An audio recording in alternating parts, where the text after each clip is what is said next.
We are learning C language and आज का हमारा टॉपिक है सी प्रोग्रामिंग में। आज हम बात करेंगे फंक्शन के बारे में। फंक्शन क्या होता है, फुल एक्सप्लेनेशन में इसके टाइप्स को डिस्कस करेंगे, प्रैक्टिकली इंप्लीमेंट करेंगे, इसका रियल यूज़ केस क्या होता है। तो ये बहुत ही इंपॉर्टेंट कॉन्सेप्ट है सी प्रोग्रामिंग का, जो कि हमेशा एग्जाम और इंटरव्यू में पूछा जाता है। ठीक है, आपको पता होना चाहिए इसके बारे में। ये होता क्या है, function is a self contained block of code which is use to perform a specific task. इसका क्या मतलब होता है, चलो एग्जांपल में हम आपको बताते हैं। जब प्रैक्टिकली इंप्लीमेंट करेंगे तो आपको ये समझ आ जाएगा।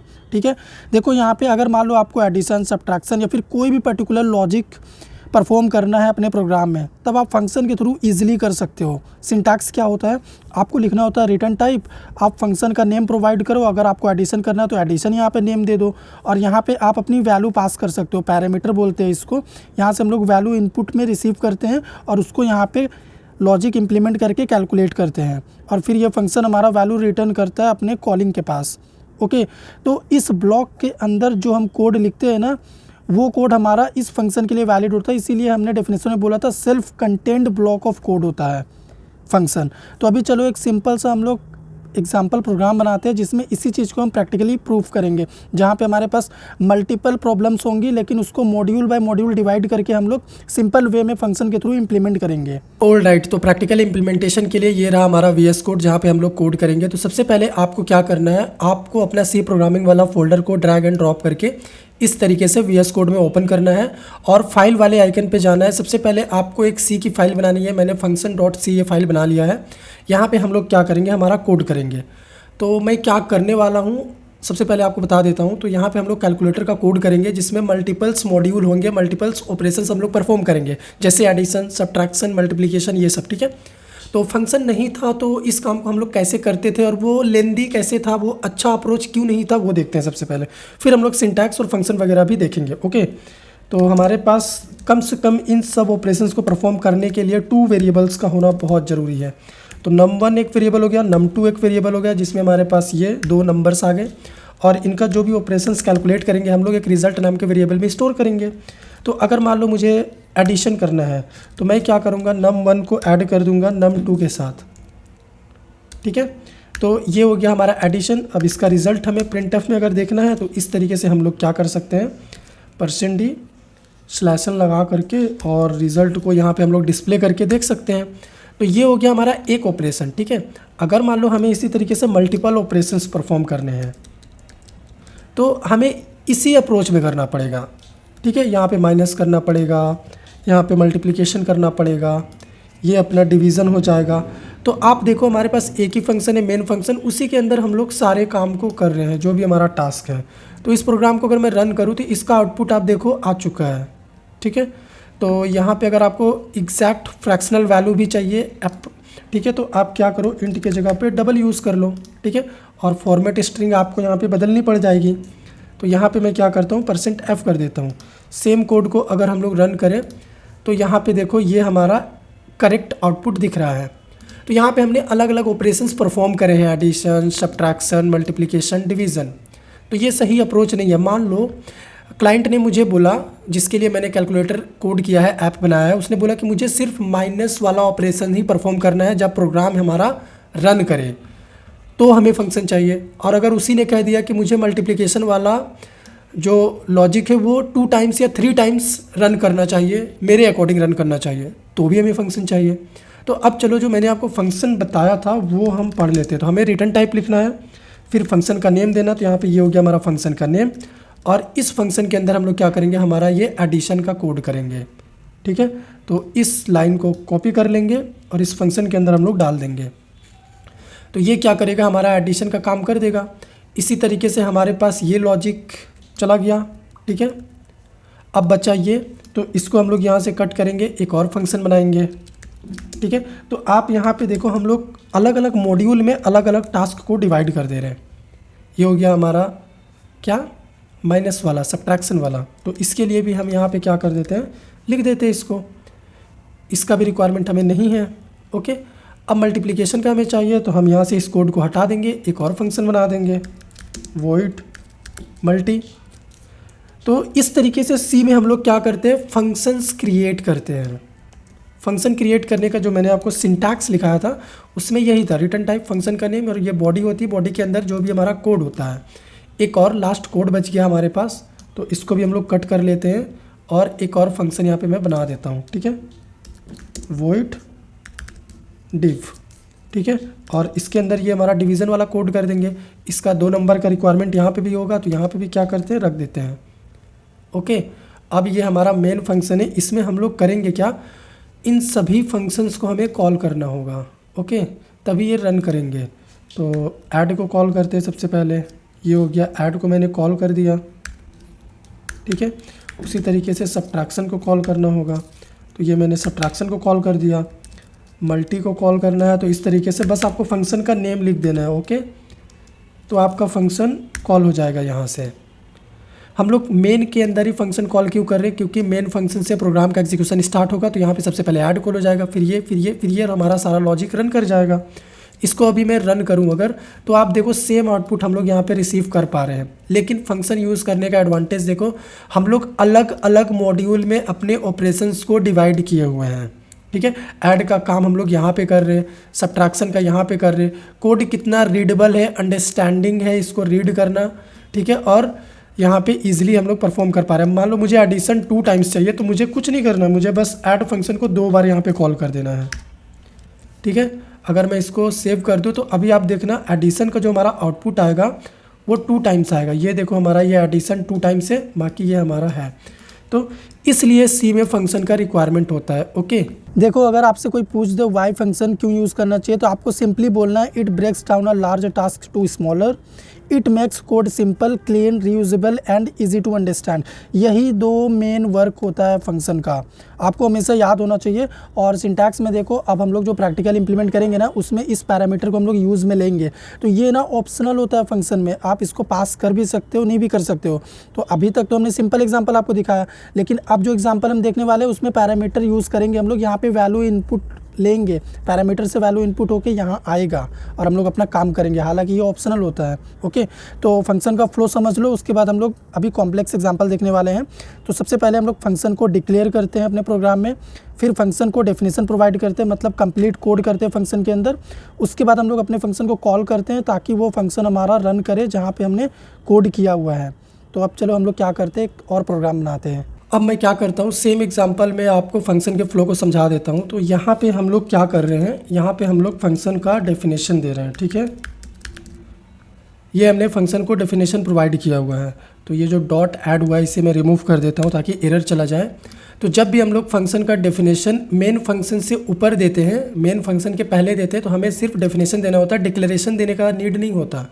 लेकिन अगर मैं ये सारा कोड यहाँ से कट कर दूँ, ठीक है, और मेन फंक्शन के बाद मैं इसको पेस्ट कर दूँ डेफिनेशन वाला कोड, तो हमें क्या करना पड़ेगा, यहाँ पे डिक्लेरेशन देना पड़ेगा फंक्शन का। यानी कंपाइलर को बताना पड़ेगा कि हमारे पास एक ऐड नाम का फंक्शन है, ठीक है। तो ये क्या कर रहा हूँ मैं, यहाँ पे हम लोग डिक्लेरेशन दे रहे हैं, ठीक है। तो इसी तरीके से हमें सब्ट्रैक्शन फंक्शन को भी लिखना पड़ेगा और हमारा मल्टीप्लिकेशन फंक्शन होगा। तो सबसे पहले हमें डिक्लेरेशन देना होता है, उसके बाद हमें डेफिनेशन देना होता है, फिर हम लोग फंक्शन को कॉल करते हैं मेन के अंदर, ठीक।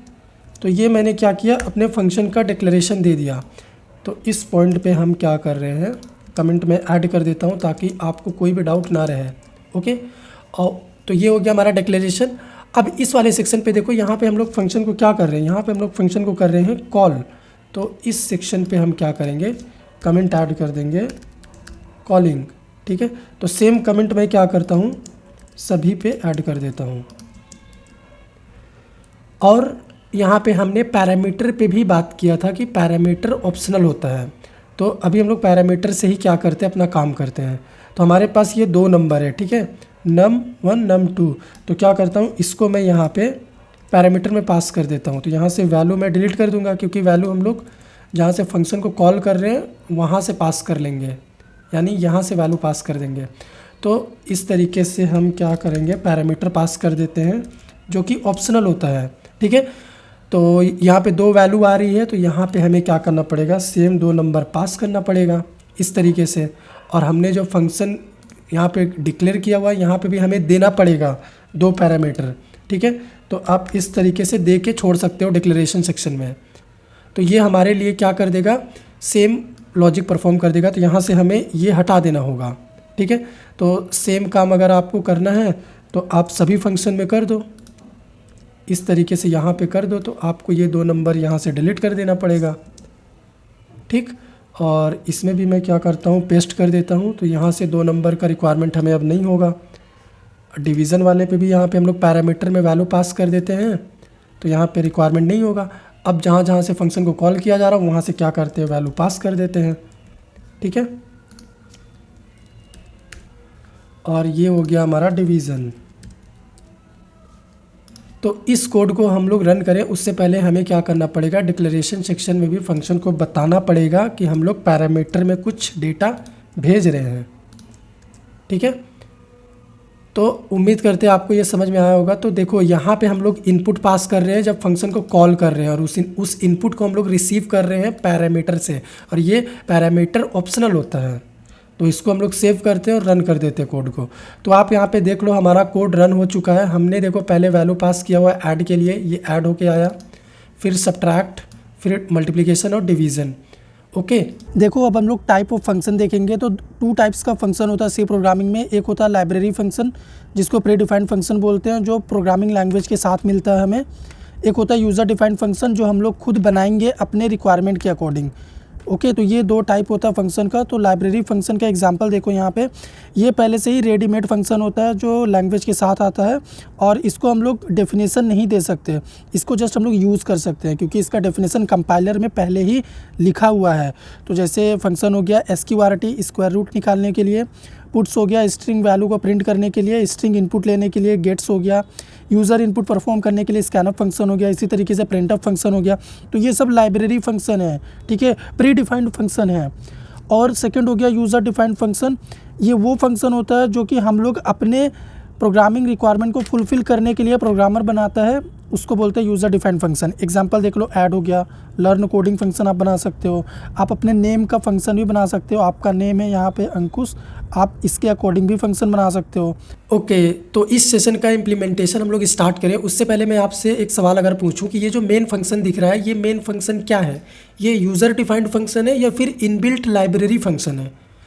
तो आप बोलोगे कि ये इनबिल्ट लाइब्रेरी फंक्शन है, यानी प्री डिफाइंड फंक्शन है, जबकि गलत। मेन भी एक यूज़र डिफाइंड फंक्शन है, क्योंकि यूज़र डिफाइंड फंक्शन की बॉडी होती है, काली ब्रेसेस से उसकी बॉडी ओपन होती है, और उसके अंदर यूज़र रिस्पॉन्सिबल होता है कोड करने के लिए। तो मेन फंक्शन के अंदर भी हम यूज़र ही कोड करते हैं, तो ये एक यूज़र डिफाइंड फंक्शन हो गया, ठीक है।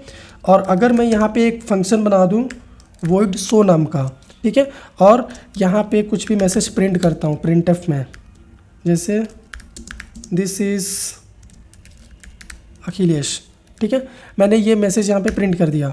तो ये जो मैंने फंक्शन बनाया है ना, ये भी एक यूज़र डिफाइंड फंक्शन है। क्यों? क्योंकि इसकी भी देखो बॉडी है, और इस बॉडी के अंदर यूज़र कोड कर रहा है, यानी मैं कोड कर रहा हूँ, जिसने बनाया है उसी ने कोड किया हुआ है इसके अंदर।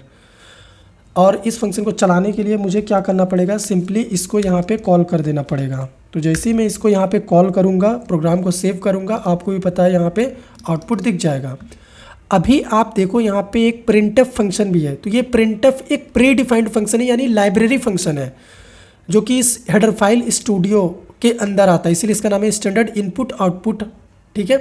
तो ये आउटपुट के लिए हम लोग इस्तेमाल करते हैं। और इस प्री डिफाइंड फंक्शन की सबसे खासियत क्या होती है पहचानने की, कि इसकी ना बॉडी नहीं होती है, काली ब्रेसेस नहीं होता है इसका। ये जहाँ पे भी हम यूज़ करते हैं सेमीकोलन से ये क्लोज हो जाता है। अगर एक बेस्ट एग्जांपल यहाँ पे मैं आपको दिखा दूँ, और एक प्री डिफाइंड फंक्शन हम लोग देख लेते हैं, ठीक है। जैसे मैं यहाँ पे strlen फंक्शन यूज़ कर रहा हूँ, जो कि क्या करेगा, स्ट्रिंग का लेंथ कैलकुलेट करके हमें देता है। तो इसका लेंथ अगर मुझे चाहिए, अभी इस प्रोग्राम को रन करूँगा ना, देखते हैं क्या आता है। तो यहाँ पे 2 वार्निंग आ रहा है। सबसे पहले हमें फॉर्मेट स्पेसिफायर यूज़ करना पड़ेगा, ठीक है। तो यहाँ पे मैं %s यूज़ कर लेता हूँ। फिर से प्रोग्राम को चलाते हैं, फिर देखते हैं। अभी एक वार्निंग आ रहा है कि हमने जो है गलत फॉर्मेट स्पेसिफायर यूज़ किया हुआ है। तो ओके, अनसाइंड लॉन्ग कर देता हूँ मैं। यहाँ पे क्या रेफ़र कर रहा है हमें, LU, ठीक है। तो यही वाला यूज़ कर लेते हैं, देखते हैं वार्निंग जाता है कि नहीं। तो देखो वो हमारा वार्निंग चला गया। अब हमें एरर मिल रहा है कि string.h हेडर फाइल आपने इंक्लूड किया ही नहीं है, जो आप ये फंक्शन यूज़ कर रहे हो। तो यहाँ पे हमें क्या करना पड़ेगा, string.h हेडर फाइल को लिखना पड़ेगा। क्यों? क्योंकि ये जो लाइब्रेरी फंक्शन है जो स्ट्रिंग का लेंथ कैलकुलेट करके बताता है, ये इस लाइब्रेरी के अंदर आता है, इसीलिए इसको लिखना ही पड़ेगा। अब प्रोग्राम को अगर रन करूं तो यहाँ पे न्यू लाइन लगा देता हूँ ताकि आउटपुट अलग अलग लाइन में आए और आपको समझ में आ जाए। तो ये देखो स्ट्रिंग का लेंथ कैलकुलेट करके दे रहा। तो यहाँ पे ये हो गया हमारा इनबिल्ट लाइब्रेरी फंक्शन, ये भी इनबिल्ट लाइब्रेरी फंक्शन जिसकी बॉडी नहीं होती है, ठीक है। ये सीधा ही अपना काम ख़त्म कर देते हैं और इन्हें लाइब्रेरी के अंदर लिखा गया है। और एक ये फंक्शन होता है जो हम खुद बनाते हैं, ये होता है अपना यूज़र डिफाइंड फंक्शन, ठीक है। तो ये हो गया यूज़र डिफाइंड फंक्शन। और ये जो printf आप देख रहे हो, यहाँ पे मैं लिख देता हूँ printf एंड strlen, ये क्या हो गया, ये हो गया हमारा प्री डिफाइंड फंक्शन, यानी ऐसा फंक्शन जो पहले ही डिफाइंड है, ठीक है। तो अब चलो हम लोग क्या करते हैं, हम लोग पैरामीटर्स के टाइप देखते हैं फंक्शन में कि कितने तरीके से हम लोग फंक्शन में पैरामीटर पास कर सकते हैं, वैल्यू रिटर्न करवा सकते हैं और उसको इम्प्लीमेंट करके देखेंगे। तो यहाँ पे आप देख सकते हो फंक्शन पैरामीटर्स का जो पहला टाइप होता है जिसमें हम लोग कोई आर्गुमेंट पास नहीं करते हैं, कोई वैल्यू रिटर्न नहीं करते हैं, सिंपल फंक्शन होता है, ठीक है। सेकंड होता है हम लोग आर्गुमेंट पास करते हैं लेकिन वैल्यू रिटर्न नहीं करते हैं। थर्ड टाइप होता है हम लोग आर्गुमेंट पास नहीं करते हैं लेकिन वैल्यू रिटर्न कर देते हैं। फोर्थ होता है आर्गुमेंट भी पास करते हैं और वैल्यू भी रिटर्न करते हैं। तो इन सभी को प्रैक्टिकली अगर आप इंप्लीमेंट करने चाहोगे तो कैसे करोगे, तो अगर आप आर्गुमेंट पास नहीं कर रहे हो, वैल्यू भी रिटर्न नहीं कर रहे हो, तो ये सिंटैक्स होता है। आपको रिटर्न टाइप में लिखना है यहाँ पे वॉइड, और ये आपका फंक्शन होगा और यहाँ पे आप कोड कर दो, हो गया। तो अभी चलो हम लोग क्या करते हैं, इसको आपको एग्जांपल के थ्रू दिखा देते हैं ताकि आपके मसल मेमोरी में ये स्टोर हो जाए। ऑलराइट, तो यहाँ पे जो मैं कोड करने वाला हूँ वो एक रियल लाइफ एग्जांपल के ऊपर बेस्ड होगा। तो हमारा एग्जांपल क्या होगा, हम लोग डोरबेल सिस्टम को जानते हैं, ठीक है। तो उसी को कॉन्सेप्ट को हम लोग यहाँ पे इम्प्लीमेंट करेंगे, आपको मैं समझाने का कोशिश करूँगा, ठीक है। तो डोरबेल क्या होता है, जैसे ही हम लोग डोरबेल को प्रेस करते हैं वो रिंग करता है, ठीक है। तो यहाँ पे हमारे पास एक फंक्शन होगा, तो यहाँ पे मैं एक फंक्शन बना रहा हूँ बेल नाम का, ठीक है। तो इस फंक्शन में हम लोग करेंगे क्या, देखो, ना ही कोई हम लोग यहाँ पे आर्गुमेंट पास करेंगे, ना ही कोई वैल्यू रिटर्न करेंगे। डोरबेल में भी क्या होता है, अगर कोई बेल को प्रेस करता है तो वो जस्ट रिंग कर जाता है। तो यहाँ पे हम लोग क्या कर रहे हैं, बेल को प्रेस कर रहे हैं, समझ लो आप। तो जैसे ही प्रेस करेंगे वो क्या करेगा, रिंग करेगा। तो यहाँ पे आप मैसेज दे सकते हो डोरबेल रिंगिंग, ठीक है। मैं रियल लाइफ एग्जांपल इसलिए उठा रहा हूँ ताकि आपको ना समझ में आए चीज़ें, आप रटो नहीं कोई भी चीज़। ये देखो यहाँ पे डोरबेल रिंगिंग आ रहा है, मेन फंक्शन से एग्जीक्यूशन स्टार्ट हुआ। सबसे पहले ही हमने क्या किया, फंक्शन कॉल कर दिया। जैसे ही कॉल कर दिया ये बेल हमारा रिंग कर गया। तो हमारे घर में भी ऐसे ही होता है, जब भी कोई गेस्ट आता है वो जस्ट बेल को प्रेस करता है और बेल साउंड करता है तो हमें पता चलता है। सेकंड टाइप होता है आर्गुमेंट नो रिटर्न वैल्यू। तो इसको देखो कैसे इंप्लीमेंट करना है हमें, आपको लिखना है return type function name parameter होगा। तो यहाँ पे वैल्यू रिटर्न करेंगे, तो मान लो इंटीजर वैल्यू रिटर्न कर रहे हैं तो रिटर्न टाइप इंट लिखेंगे, फंक्शन नेम रहेगा। और पैरामीटर में यहाँ पे हम लोग इस तरीके से वैल्यू पास करेंगे और यहाँ पे हमारा क्या होगा, कोड रहेगा। तो चलो अभी हम लोग क्या करते हैं, इसको भी इम्प्लीमेंट करके देखते हैं। ओके, तो अब जो हम लोग एग्जाम्पल देखने वाले हैं ये भी एक रियल लाइफ एग्जाम्पल होगा। तो एग्जाम्पल क्या होगा कि टीचर है कोई, वो जस्ट चेक कर रहा है मार्क्स, ठीक है। तो इसका कोड हम लोग कैसे करेंगे, बड़ा ही सिंपल है। हमारे पास एक फंक्शन होगा मार्क्स नाम का। तो ये रहा हमारा फंक्शन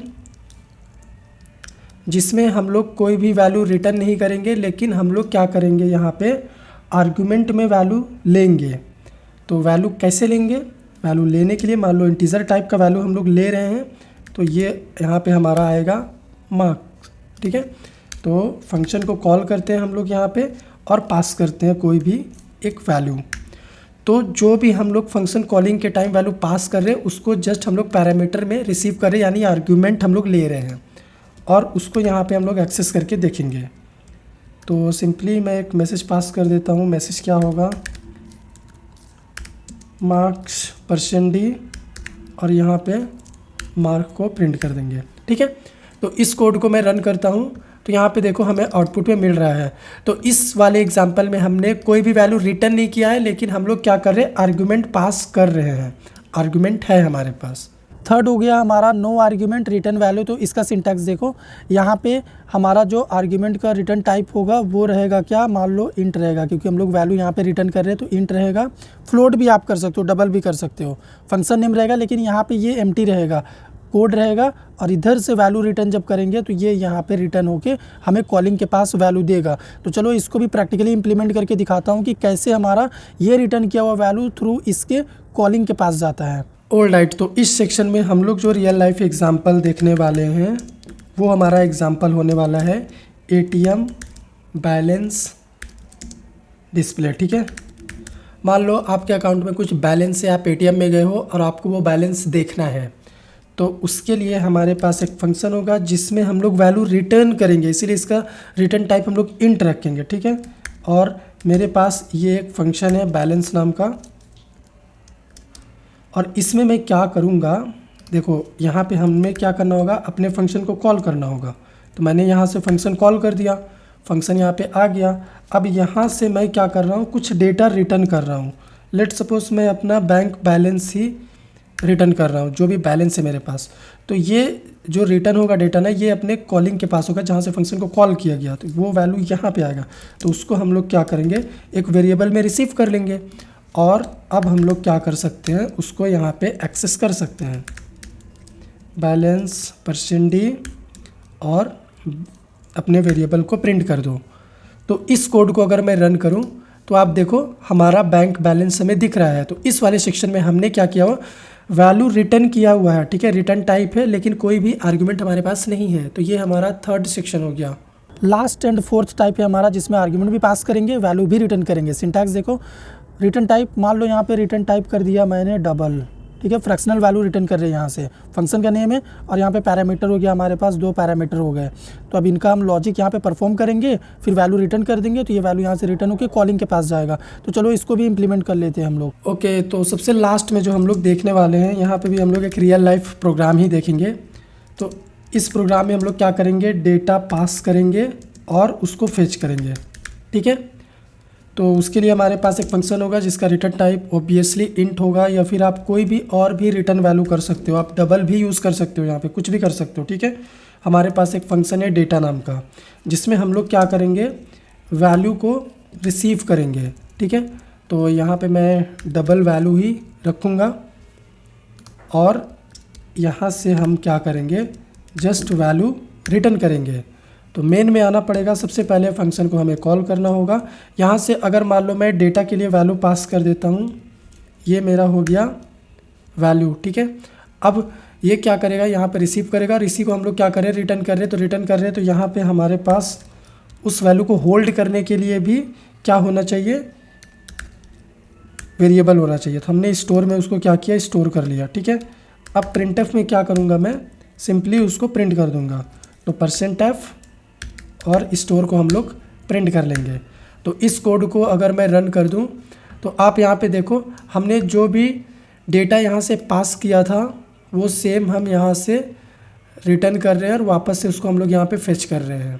ठीक है, तो ये होता है हमारा सी प्रोग्रामिंग में फंक्शन, जिसमें मैंने आपको फंक्शन क्या होता है, फंक्शन के टाइप्स, उसका फ्लो, और फंक्शन को कितने अप्रोच से हम लोग सी में डील कर सकते हैं, सभी चीज़ों को कवर किया। अगर आपको वीडियो पसंद आया हो तो लाइक कीजिएगा, शेयर कीजिएगा, चैनल पे नए हैं सब्सक्राइब कीजिएगा।